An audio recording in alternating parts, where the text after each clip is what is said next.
श्री हरि जय माँ भगवती जय माँ चामुंडा देवी। श्री दुर्गा सप्तशती नवा अध्याय। मैं अर्धनारीश्वर के श्री विग्रह की निरंतर शरण लेती हूँ। उसका वर्ण बंदूक पुष्प और सुवर्ण के समान रक्तपीत मिश्रित है। वह अपनी भुजाओं में सुंदर अक्षमाला, पाश, अंकुश और वरद मुद्रा धारण करता है। अर्धचंद्र उसका आभूषण है तथा वह तीनों नेत्रों से सुशोभित है। राजा ने कहा, भगवान, आपने रक्त बीज के वध से संबंध रखने वाला देवी चरित्र का ये अद्भुत महात्म्य मुझे बतलाया। अब रक्त बीज के मारे जाने पर अत्यंत क्रोध में भरे हुए शुंभ और निशुंभ ने जो कर्म किया है उसे मैं सुनना चाहता हूँ। ऋषि कहते हैं कि राजन, युद्ध में रक्त बीज और अन्य दैत्यों के मारे जाने पर शुंभ और निशुंभ के क्रोध की सीमा नहीं रही। अपनी विशाल सेना इस प्रकार मारी जाती देख निशुंभ अमर्ष से भरकर देवी की ओर दौड़ा। उसके साथ असुरों की प्रधान सेना थी। उसके आगे पीछे पाशर बाग में बड़े बड़े असुर थे जो क्रोध से होठ चबाते हुए देवी को मार डालने के लिए आए। महापराक्रमी शुंभ भी अपनी सेना के साथ मात्र गणों से युद्ध करके क्रोधवश चंडिका को मारने के लिए आ पहुंचा। तब देवी के साथ शुंभ और निशुंभ का घोर संग्राम छिड़ गया। वे दोनों दैत्य मेघों की भांति बाणों की भयंकर वृष्टि कर रहे थे। उन दोनों के चलाए हुए बाणों को चंडिका ने अपने बाणों के समूह से तुरंत काट डाला और शस्त्र समूहों की वर्षा करके उन दोनों दैत्यपतियों के अंगों में भी चोट पहुंचाई। निशुंभ ने तीखी तलवार और चमकती हुई ढाल लेकर देवी के श्रेष्ठ वाहन सिंह के मस्तक पर प्रहार किया। अपने वाहन को चोट पहुंचने पर देवी ने शूर्प्र नामक बाण से निशुंभ की श्रेष्ठ तलवार तुरंत ही काट डाली और उसकी ढाल को भी, जिसमें 8 चांद जुड़े हुए थे, खंड खंड कर दिए। ढाल और तलवार के कट जाने पर उस असुर ने शक्ति चलाई, किंतु सामने आने पर देवी ने चक्र से उसके भी 2 टुकड़े कर दिए।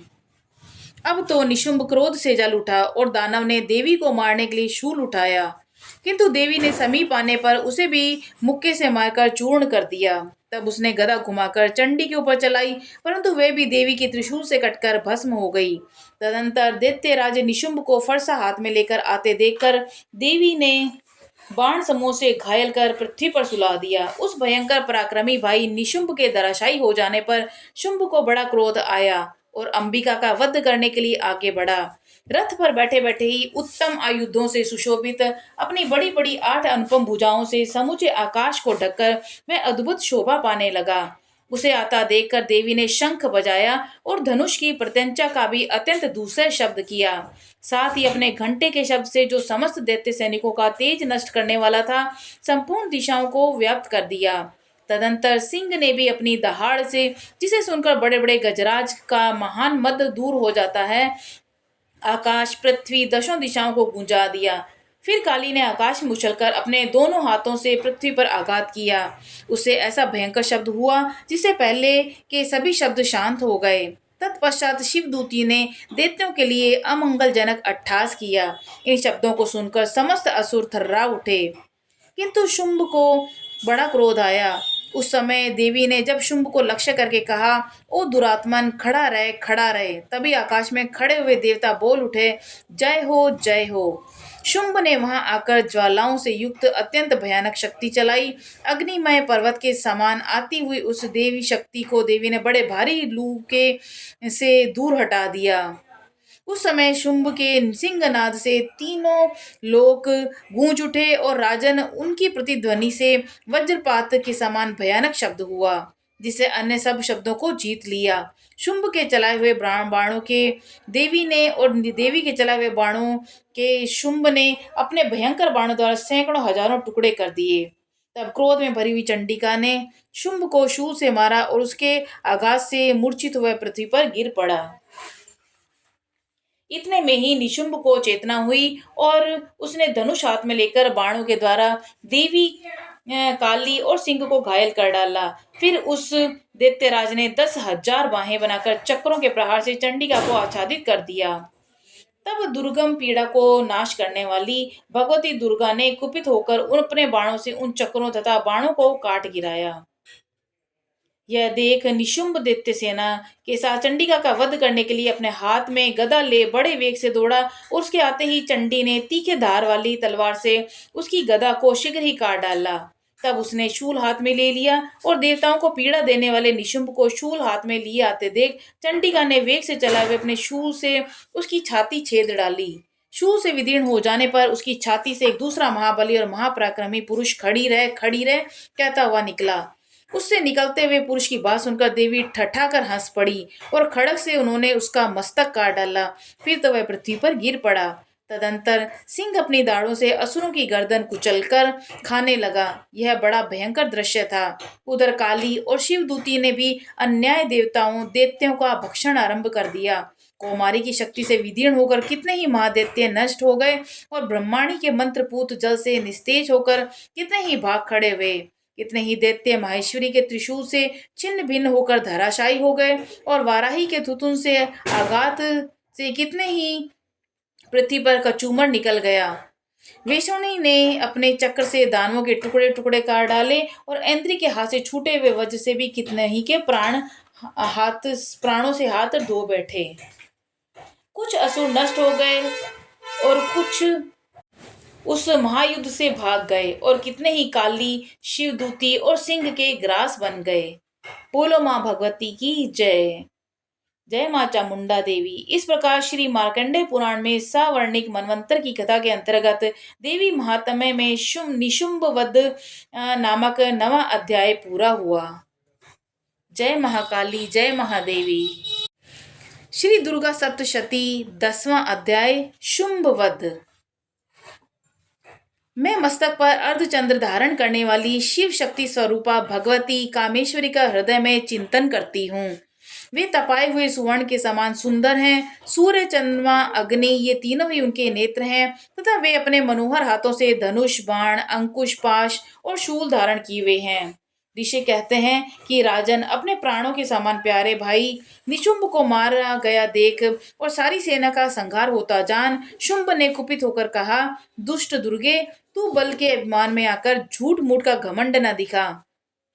तू बड़ी मानिनी बनी हुई है किंतु दूसरी स्त्रियों के बल का सहारा लेकर लड़ती है। देवी बोली, ओ दुष्ट, मैं अकेली ही हूँ। इस संसार में मेरे सिवा दूसरी कौन है? देख, ये मेरी ही विभूतियां हैं, अतः मुझ में ही प्रवेश कर रही हैं।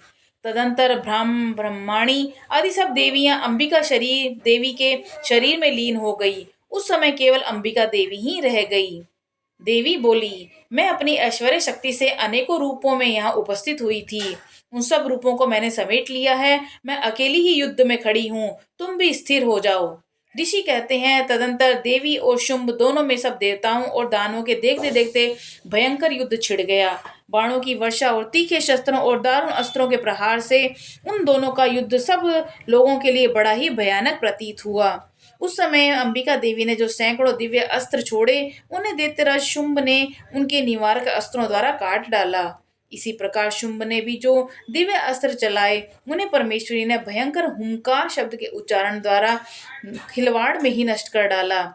तब उस असुर ने सैकड़ों बाणों से देवी को आच्छादित कर दिया और ये देख क्रोध में भरी हुई इस देवी ने बाण मारकर उसका धनुष काट डाला। धनुष कट जाने पर फिर दैत्यराज ने शक्ति हाथ में ली, किंतु देवी ने चक्र से उसके हाथ की शक्ति को भी काट गिराया।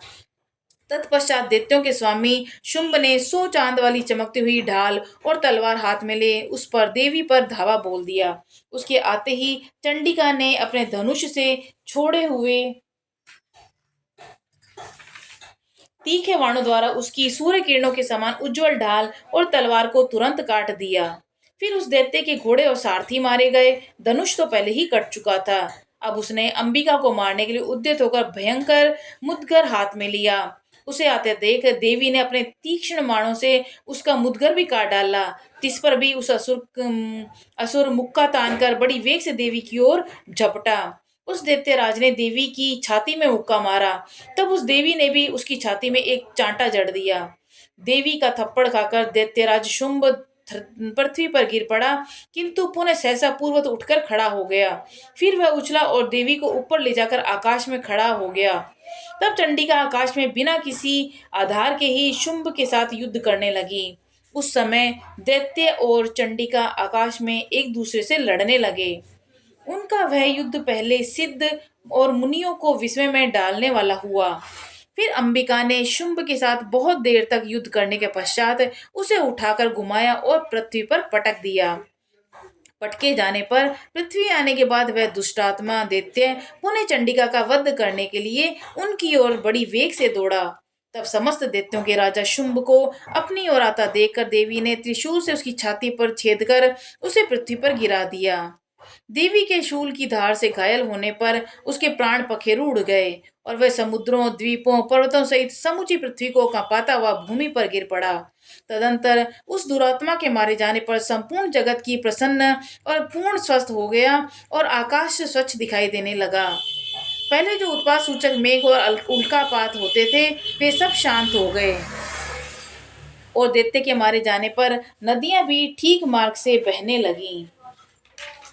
उस समय शुंभ की मृत्यु के बाद संपूर्ण देवताओं का हृदय हर्ष से भर गया और गंधर्व गण मधुर गीत गाने लगे।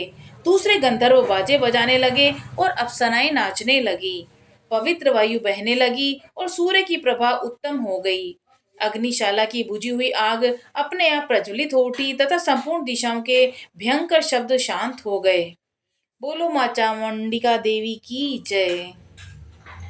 इस प्रकार श्री मार्कंडेय पुराण में सवर्णिक मनवंतर की कथा के अंतर्गत देवी महात्म्य में शुंभवध नामक 10वां अध्याय पूरा हुआ। जय मां भगवती।